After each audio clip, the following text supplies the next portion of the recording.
Bueno, le cuento que ya está con nosotros en la mesa el doctor Jorge Codas Thompson, analista internacional. Hola Jorge, ¿cómo estás?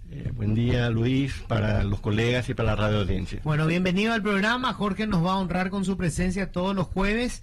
Y bienvenido porque, caramba, como nunca tenemos temas internacionales, Jorge, y queremos entender lo que está pasando. Y queremos arrancar con lo que fue ayer el anuncio del presidente Donald Trump de esta aplicación de aranceles que cambia un poco el escenario a nivel internacional. El comercio cambia en el mundo con esto. Efectivamente, las medidas que anuncia Trump, que había adelantado algunas, pero que después se había echado para atrás, había vuelto a decidir, de nuevo digamos que parecía dudar, ahora tomó ya una decisión más firme, más clara, donde el mundo entero va a recibir aranceles, es decir, hay una tarifa arancelaria universal del 10%, entre ellos esa es la tasa que le toca a Paraguay, que es notable. Eso voy a hablar enseguida también, que creo que calcularon mal lo que le correspondía al Mercosur, y hay 60 países que tienen aranceles recíprocos. Los aranceles recíprocos son simplemente una respuesta a los aranceles que te pone otro país. En el caso de Trump, él dijo, vamos a hacer aranceles recíprocos al 50%, es decir, China nos cobra en promedio 67%, nosotros le vamos a cobrar 34%. Taiwán cobra 64%, sí, creo que 64%, nosotros le vamos a cobrar 37%, etcétera.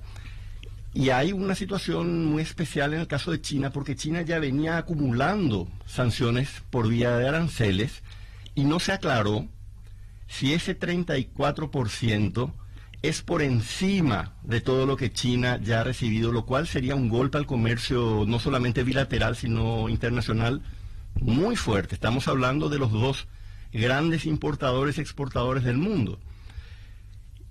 Además de eso, Trump dejó claro que él está dispuesto a conversar con aquellos países que deseen que los aranceles para ellos bajen. Y él dice, correcto, no hay ningún problema, le pido por favor que ustedes dejen de manipular su moneda, dejen de colocar barreras para arancelarias, por ejemplo, las revisiones, las normas fitosanitarias, ciertas reglas técnicas, etcétera, y nosotros podemos revisar. Es decir, Trump se sigue comportando como un buen negociante en lo empresarial. Esa es su forma de trabajar. No es un estadista tradicional. Yo no digo eso en sentido peyorativo porque le puede funcionar bien. A lo que yo voy nomás es que esto no está escrito en piedra. Aparentemente él sabe, como ya pasó ayer con el Reino Unido, que lo primero que dijeron, al recibir ellos 10% de aranceles para el caso particular, ellos dijeron, nosotros estamos dispuestos a conversar. Vietnam, de manera unilateral, ya empezó a bajar tarifas, esperando probablemente ganarse la buena voluntad de la administración para que le bajen las tarifas. Ahora, estamos ante un escenario político y económico internacional muy singular. El único precedente que tenemos en el siglo XX fue en 1930. Recordemos, la Gran Recesión, la Gran Depresión comienza en 1929 con la crisis bancaria en los Estados Unidos, también en Europa, y en el 1930 el Congreso norteamericano aprueba la ley Smoot-Hawley, que es una ley de aranceles, y los aranceles suben a 20% de manera prácticamente universal. Y ese es uno de los factores, según los historiadores económicos y los analistas económicos, que explican por qué el mundo terminó por implotar en la Gran Depresión. Literalmente se desmoronó el sistema económico internacional, que es el miedo de mucha gente. Yo creo que hay un elemento para temer, que es el hecho de que hoy en día el porcentaje del comercio internacional comparado con la economía mundial es mucho más alto que en 1930, por tanto, cualquier daño que se le haga es un daño cuyo impacto va a ser mayor. Pero por otro lado, la economía mundial no está en crisis hoy. China tiene algunos problemas, Estados Unidos ha crecido relativamente bien, incluso en el gobierno de Biden.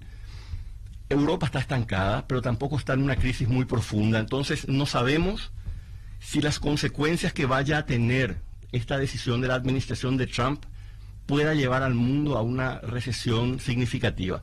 No lo están anunciando. Lo que están anunciando es probablemente una desaceleración una fragmentación del sistema económico internacional, porque mucha gente hoy está en la duda sobre dónde invierte. Es decir, una gran empresa como, digamos, Apple, ¿invierte en China, como ha estado invirtiendo, o invierte en Estados Unidos? Trump en su discurso dijo que Apple le prometió 500.000 millones de dólares de inversiones dentro de los Estados Unidos. Anunció, de hecho, que el conjunto de empresas con las cuales él había hablado le había prometido 6 millones de dólares de inversiones. Cifra un poco difícil de creer, porque la inversión extranjera directa, para dar un dato, en Estados Unidos es un poco más de 300.000 millones de dólares anuales. Entonces estás hablando de 20 veces más. Quizás estén hablando de un plazo de tiempo largo para implementar esas inversiones. Pero va a haber una reconfiguración del sistema económico internacional. Trump ya ha anunciado y tiene la mayoría en el Congreso para aprobar que quiere hacer un programa de disminución, de recorte de impuestos muy significativo. Eso, unido a los aranceles, va a hacer que muchas fábricas y muchas empresas quieran instalarse en los Estados Unidos, porque si no van a sentir el dolor de una pelea que finalmente es geopolítica. Eso, en el fondo, es una pelea entre Estados Unidos y China. Esa es la pelea grande. La pelea entre el hegemón significa líder indiscutible o indiscutido, y el candidato a hegemón. Ahí es donde está el núcleo de este fenómeno. ¿Cómo van a manejar los gobernantes chinos esta situación? Ellos han dicho que están preparados para una guerra comercial, y, más alarmante todavía, dijeron que para cualquier otro tipo de guerra. Uno puede interpretar esa última frase como ahora, mejor lo entienda.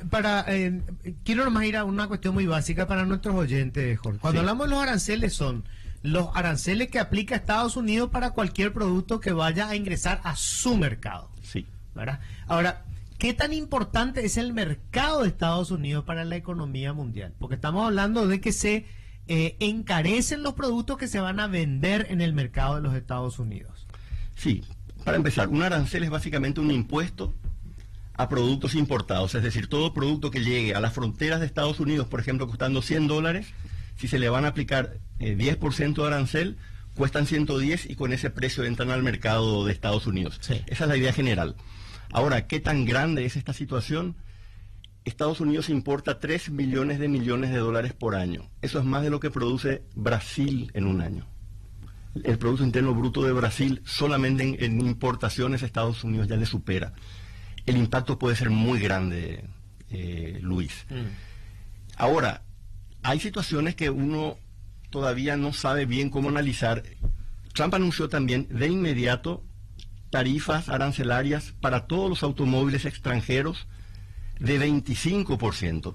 Esa es una medida que le va a pegar muy duro a los fabricantes norteamericanos que están instalados en Canadá y en México, haciendo uso del Tratado de Libre Comercio que hay entre los tres países, y hoy se encuentran ante la situación de que su gobierno les impone ese arancel, y además el arancel universal al acero y al aluminio de 25% también. Que es materia prima para su industria. Exacto. ¿Y quiénes son los grandes proveedores de Estados Unidos? Canadá. México y Canadá.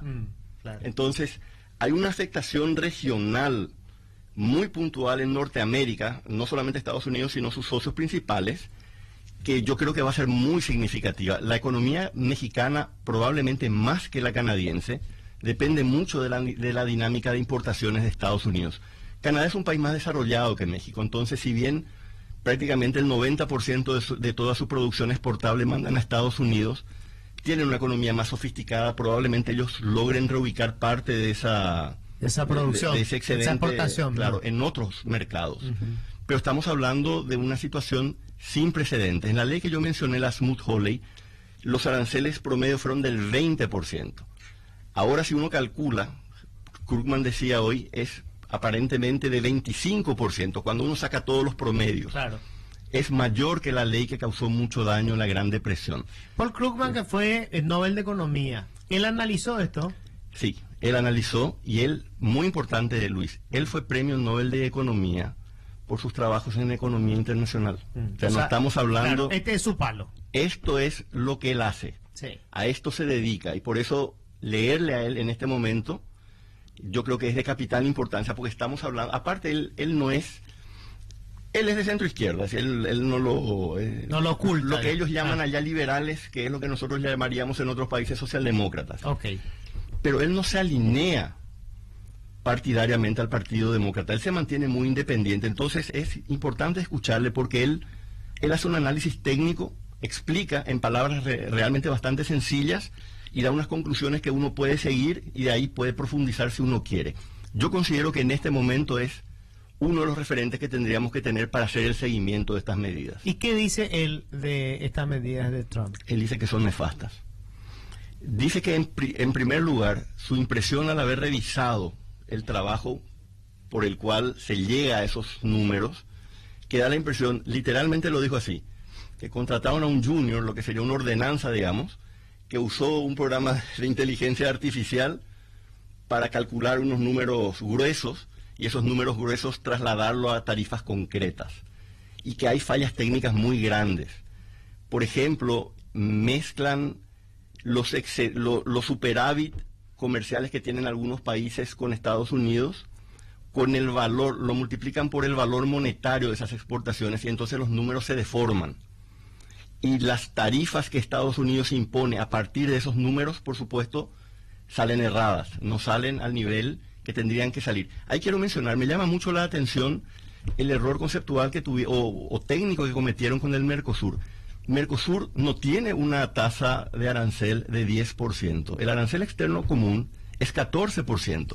Yo no entiendo por qué, siendo que ellos son gente muy informada, tienen una oficina del representante del comercio mundial, que es parte de la oficina presidencial, y ellos hicieron los cálculos a partir de un 10%, que nos viene bien, por cierto, claro. Pero te llama la atención que un país tan sofisticado y teniendo esta medida de los aranceles, un rol tan central en las promesas políticas de Donald Trump, que tengan evidentemente errores que nosotros, por ejemplo, ya fácilmente podemos detectar. No sabemos qué otros errores puedan haber a partir de ahí. ¿Y esto cómo podría afectar al consumidor final de estos productos que tienen que ingresar de alguna manera a Estados Unidos? En Estados Unidos. En Estados Unidos. Bueno, lo que dice la mayoría de los analistas es que va a haber un efecto inflacionario, probablemente sí, probablemente significativo, porque analicemos, llega el producto a la frontera, claro. Cuesta $100, no sé, un auto, cuesta $100, le ponemos 20% de arancel, el auto entra costando $120. Entonces, hay 3 participantes en la operación que pueden absorber el costo. El exportador, por ejemplo, si es un auto chino o un auto mexicano, el importador y el consumidor final.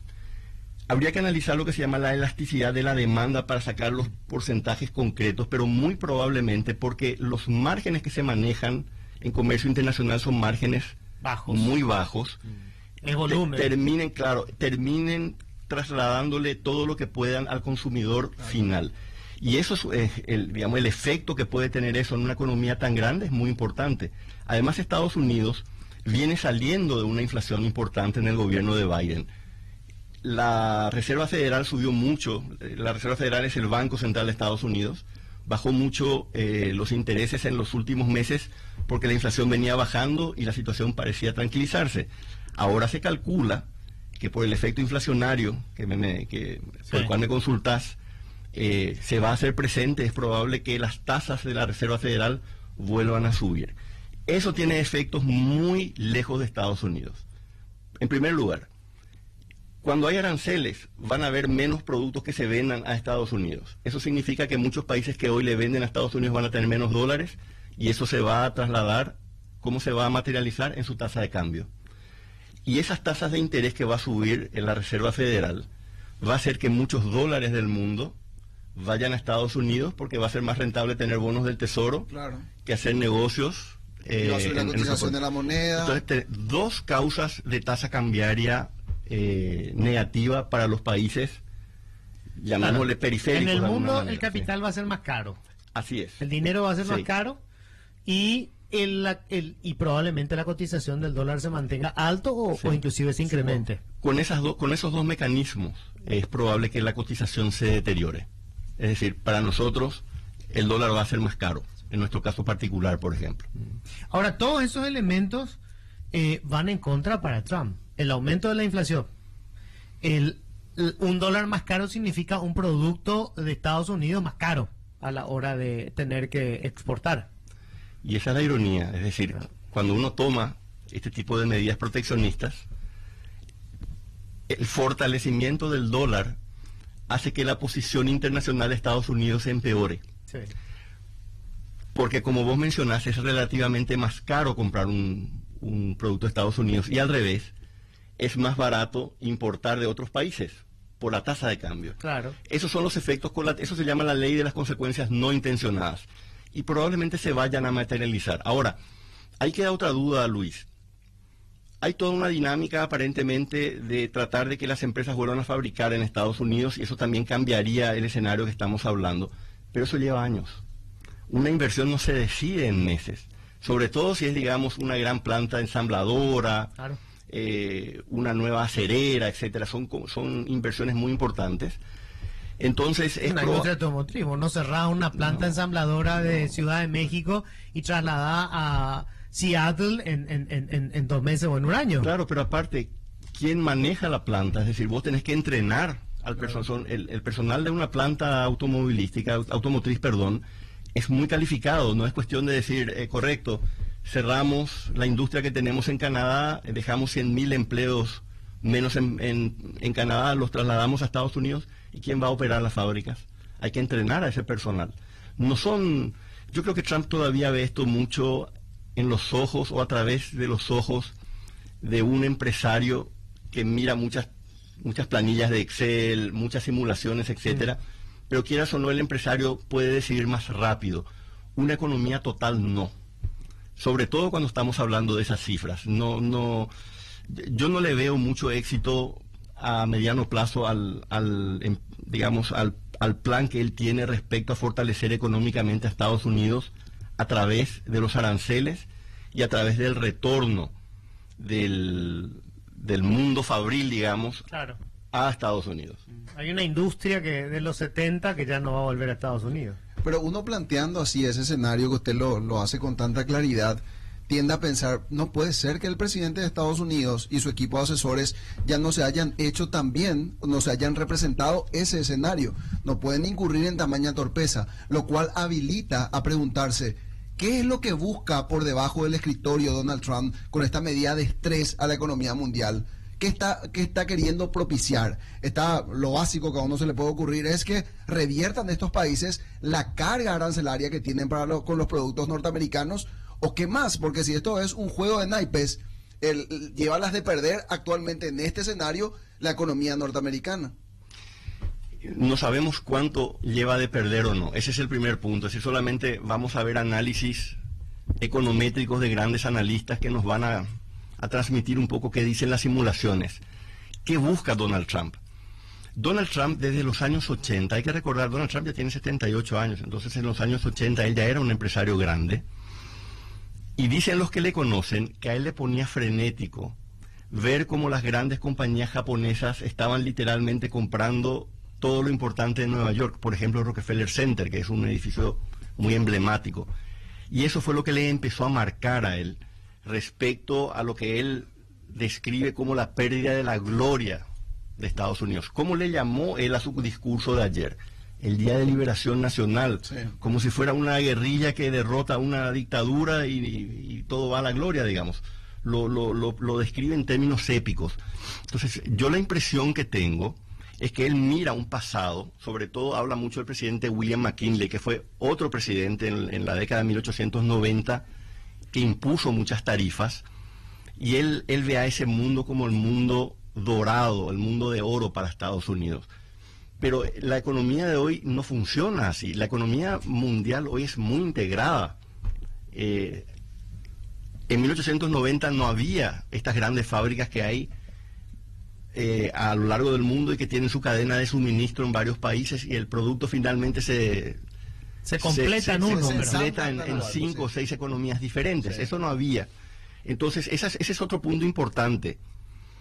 ¿Cómo afecta a esas economías que solamente tienen una parte de la cadena de valor? Exactamente. Es decir, ¿cómo se van a ir trasladando esos costos a esos componentes de la cadena?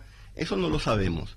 Y te repito, Trump, yo creo que él tiene una idea de quedar en la historia como el hombre que dejó a Estados Unidos de nuevo a todo lo alto, porque en su interpretación, o por lo menos así habla, Estados Unidos ha caído en una situación de deterioro total, económico, social, político, que según él nadie le respeta en Estados Unidos. Yo tengo mis dudas. Nadie quiere tener un problema grande con Estados Unidos en general. Es un país, yo diría, bastante temido cuando la situación depaupera. Y hasta ahí te puedo decir, queda la duda, es decir, tiene muy poco tiempo para hacerlo. Yo no creo que si efectivamente se traduce esto en mayor inflación, las elecciones de medio término en 2 años le vayan a favorecer. Y si no le favorecen y pierde, aunque sea una de las cámaras, todo este plan total cae. Y por cierto, él habló ayer de One Beautiful Bill, es decir, una ley hermosa. ¿A qué le llama eso él? A una ley donde ella quiere incluir todos sus grandes programas, empezando por cuestiones que tengan que ver con los aranceles, a pesar de que por ley él ya puede imponer los aranceles a partir de la década de 1970, pero también el recorte de impuestos y otros temas que hacen a sus promesas electorales, porque él evidentemente sabe que existe el riesgo de que en 2 años él pierda las cámaras o una cámara y ahí cambia toda la situación estratégica. Está en cuenta regresiva en ese sentido. Sí. Tenemos que hacer la pausa. Le voy a pedir esta vez a Jorge que se quede para un bloque más. Sí, porque tenemos demasiado por desgranar y queremos hablar también de una cuestión local, pero que tiene que ver con cómo se maneja la política internacional de un país. Públicamente hemos quedado al descubierto, o sea, somos un país al que le han hackeado, le han hecho un espionaje informático y el gobierno que lo hizo declara que efectivamente lo hizo, aunque le echa la culpa a la administración anterior, pero sigue siendo el mismo gobierno, o sea, un gobierno del Brasil. ¿Qué supone eso? Lo vamos a hablar enseguida. 10:34. Pero ¿qué supone esto, Jorge? Porque, caramba, digamos, públicamente reconoce el gobierno de Brasil que nos estuvo espiando. Yo creo que lo que es interesante es que estamos ante una situación grave y además inusual, porque el hecho de que Lula haya reconocido que esto ocurrió, a pesar de que le endilgue la responsabilidad a Bolsonaro, nosotros no estamos hablando de gobierno a gobierno, estamos hablando de Estado a Estado. Sí. Por ende, no interesa en cuál gobierno comenzó la acción. Nosotros tenemos un agravio por parte de la República Federativa del Brasil hacia nuestro país. Eso es muy inusual. Es muy grave también porque estamos hablando de lo que podríamos considerar el tema estratégico para Paraguay, que es Itaipú. Es el gran factor de desarrollo que tenemos, es un activo material inusualmente grande para nosotros y tenemos nosotros que actuar con una dosis de firmeza, pero también con una dosis de inteligencia y audacia, porque lo que no nos puede pasar, Luis, es que los brasileros, a través de su cancillería, que son gente muy avesada, usen este principio de crisis para que las negociaciones de Itaipú se empiecen a dilatar. Eso sería para nosotros muy negativo. Yo creo que lo que hizo el gobierno en este momento, el gobierno paraguayo, corresponde, es decir, no hay por qué dejarse avasallar, mucho más cuando el líder del país extranjero ya reconoció que ocurrió, por lo tanto, nosotros no tenemos nada que probar, porque a veces sucede eso. Te llegó el ciberataque, pero uno no tiene datos de la autoría. Gustavo Villate estaba hablando de eso más temprano y de que ellos detectan ataques, pero el origen cuesta determinar. Nosotros no tenemos ese problema, eso ya se determinó. Ahora, ¿cómo va a actuar Brasil en este momento? Es para mí la gran interrogante. Yo creo que dimos el primer paso muy bien. Resta ver qué van a hacer ellos, porque si esto escala más, y por ejemplo se le declara persona no grata al embajador brasileño en Paraguay, ellos van a tener por reciprocidad también que hacer lo mismo con nuestro embajador, y eso puede escalar. Esa es una vía que, si bien puede ocurrir, y en algún momento, digamos, nos puede apoyar la moral en ese sentido, yo creo peligrosa para el transcurso y el devenir de las negociaciones, Luis. Yo creo que por ahí pasa el desafío del gobierno. O sea, estamos en un brete complicadísimo.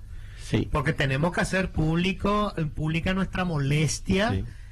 Y denunciar que fuimos víctimas de espionaje, pero no podemos deteriorar las relaciones con nuestro socio más importante y sobre todo en este momento.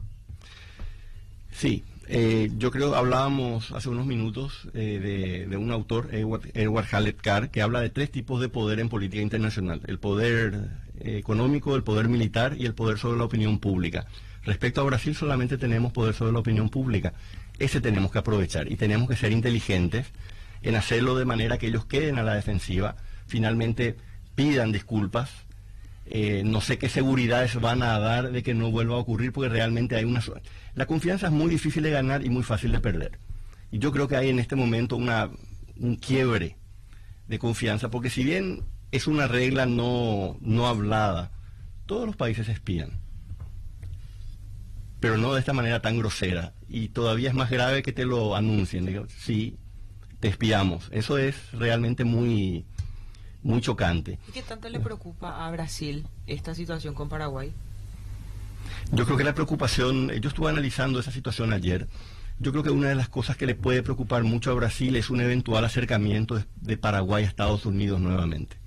Pero un acercamiento serio, un acercamiento concreto que puede inclusive, recuerden que en algún momento el propio Brasil denunciaba que la base aérea de Mariscal Estigarribia se le estaba queriendo dar a Estados Unidos para que pudieran despegar y aterrizar aviones de gran peso, digamos, C-130, etcétera, esos aviones muy grandes.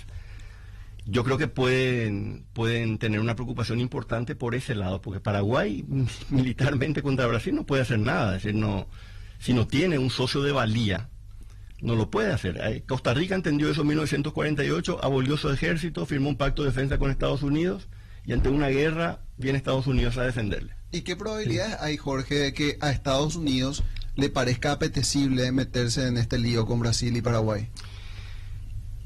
Brasil es un rival regional para ellos. En este momento no hay coincidencia de ideologías entre los dos gobiernos.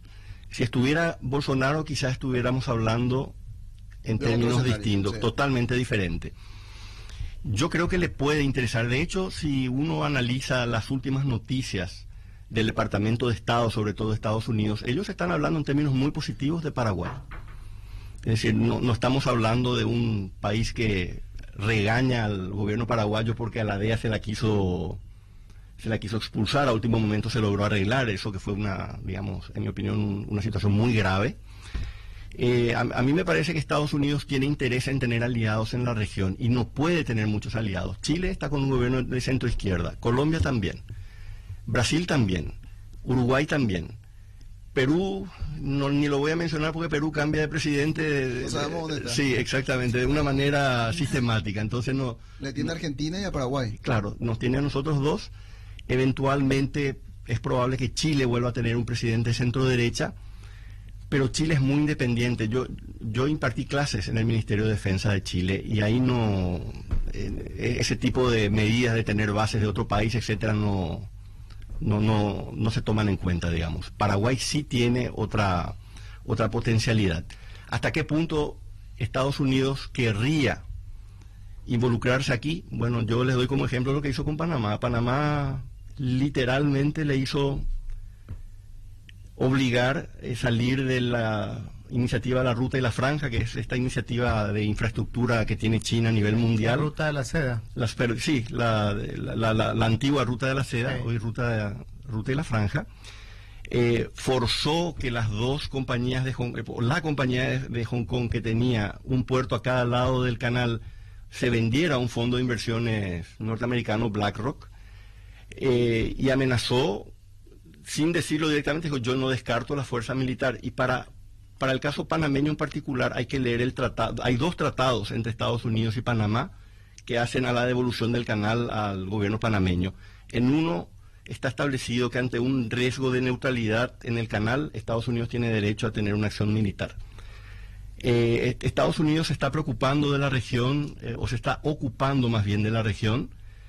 Yo creo que está en una situación de búsqueda de aliados en Sudamérica, porque realmente ellos tienen más peso histórico en México y en Centroamérica. Y bueno, mirando nuestra posición y dada la coyuntura, Paraguay es tierra fértil. Para ellos. Para Estados Unidos. Sí, Sí. absolutamente. Absolutamente. Acá me escriben, a propósito de lo que estamos conversando, una fuente y me dice, tengo una información cuasi oficial que la compra de los aviones Super Tucano del Brasil están a punto de caer por los hechos de espionaje. En este momento el ministro de Defensa está allá. Ah, mira. Que se aprobó el día ayer en la sesión del Parlamento. Sí, que no sé si puede ser una suerte de presión a Brasil, ¿verdad? No sé qué tan importante será el negocio para Brasil de la venta de los Tucanos. Yo creo hay una importancia que tiene mucho que ver con el prestigio de Embraer, no de Brasil como república, sino de su gran fabricante de aviones. Embraer hizo un joint venture con la compañía Saab de Suecia para ensamblar aviones de combate suecos, los aviones Saab Gripen, en Brasil. Embraer tiene para ellos, es una suerte de Itaipú del mundo aeronáutico, digamos, es un activo y una fuente de prestigio muy importante, y que un gobierno que históricamente ha sido cercano a Brasil le cancele la compra, yo creo que puede ser un golpe reputacional muy importante. No tanto el monto, porque 120 millones de dólares claro, para esa compañía no representa un monto significativo. Y más por el contexto de la cancelación. Y el juego la vulneración de la seguridad nacional. Y el contexto es una de las pocas formas que tendríamos de causarle ciertas consecuencias negativas a Brasil. Una cuestión final, Jorge, me queda poquito tiempo, ¿verdad? Pero no quiero desaprovechar. Sí. He leído muchos artículos en los últimos días de la preocupación que hay sobre todo el mundo académico sobre lo que está pasando con la academia en Estados Unidos, Sí. ahora con las presiones de Trump de cortarle los fondos públicos, exigiéndole determinadas cuestiones, con lo cual se está perdiendo una autonomía y una libertad de expresión en las universidades que eran uno de los bastiones del imperio. Está sucediendo. Lo notable, Luis, es la rapidez con que las universidades se están adaptando a la nueva realidad. Es decir, con tal de no perder los fondos del gobierno federal, que son fondos muy significativos, algunas universidades están cediendo, hay otras que no. Un fiscal creo que es de Washington, D.C., le escribió al rector de la Universidad de Georgetown respecto a la supuesta existencia de programas de diversidad e inclusión que todavía estaban vigentes en Georgetown. Entonces este fiscal, que es afín al gobierno de Trump, le dice: eso es inaceptable, no les vamos a aceptar a ninguno de sus graduados en la oficina del fiscal. En mi opinión, eso es de entrada inconstitucional, es decir, Claro. Hay una discriminación y una violación del principio de igualdad muy importante. Yo creo que la universidad como concepto en Estados Unidos está en estado de shock. Está en estado de shock. Y también yo te puedo decir otras cosas, Luis. Yo estudié en Boston, estudié en Cambridge realmente, que es donde están Harvard y MIT. Y yo viví la otra cara de esto. En lo que ellos llaman la izquierda, que para mí el Partido Demócrata no es de izquierda, Claro. Sería un partido bastante más de centro. La intolerancia al pensamiento diverso era, pero alarmante. A mí me chocó mucho, sinceramente. Valores como lo que nosotros podemos considerar acá en Paraguay, la familia, etcétera. Allá te pueden valer epítetos como de nazi, ese tipo de situaciones. Y esa gente que se maneja con esos códigos hoy se siente muy desamparada, porque de la noche a la mañana sus universidades están en situación de no poder proteger ese discurso, porque el discurso está oficialmente protegido por las universidades, en lo que ellos llaman los espacios, los safe spaces, los espacios seguros, para hablar en esos términos. ¿Qué va a pasar? Yo creo que hay universidades que van a lograr aguantar el embate, como Harvard, que tiene 40.000 millones de dólares en su fondo de inversión, la propia MIT, quizá Columbia, pero Yale, por ejemplo, se plegó bastante rápido. Yale, por cierto, es la universidad donde el vicepresidente de Estados Unidos se educó. Y yo creo que es bastante preocupante, porque estábamos hablando de un país donde la libertad de expresión, la libertad de reunión, la libertad de prensa, todas esas libertades están en la primera enmienda de la Constitución de Estados Unidos. Y hoy están en discusión. Yo creo que esto se va a judicializar. ¿Cómo va a terminar esa judicialización? No te puedo decir porque recordemos que la Corte Suprema de Estados Unidos tiene una amplia mayoría conservadora nombrada por Trump. Bueno, 10 de la mañana, 55 minutos. Gracias, Jorge. Un placer, Muchísimas gracias. un placer. Muchas gracias. Bueno.